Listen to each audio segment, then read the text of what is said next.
This cyber attack reported against the New York Times and other media organizations. FBI now investigating whether the Russian hackers who targeted the DNC are also behind these attacks.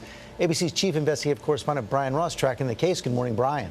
Well, good morning, George and Amy. U.S. officials this morning confirmed to ABC News that the cyber war sneak attacks by Russia are now targeting the American news media, including the country's most influential news organization, the New York Times.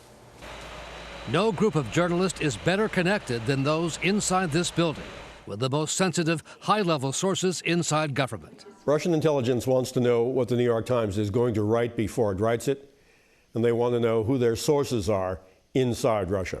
U.S. officials say they are now investigating a series of cyber attacks against the Times from Russia, targeting its bureau in Moscow.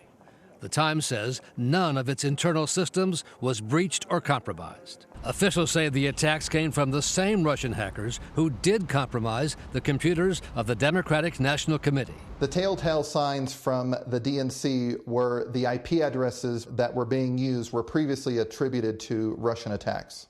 The hacked DNC emails showed how supposedly neutral party officials tried to undercut the campaign of Bernie Sanders. Sensitive emails and voicemail messages about big Democratic donors and the favors they sought. The Russian hackers have a long list of successful and embarrassing operations. They hit a non-classified system at the White House and a classified system at the Pentagon.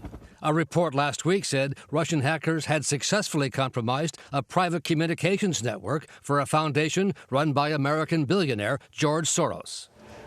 Cybersecurity experts we talked to say no news organization with reporters logging in from all over the world and needing quick access would be able to withstand a sophisticated attack from the well-trained Russian government hackers. Just can't protect your accounts like that. Cautionary tale for all of us, George and Amy. Brian Ross, thanks very much.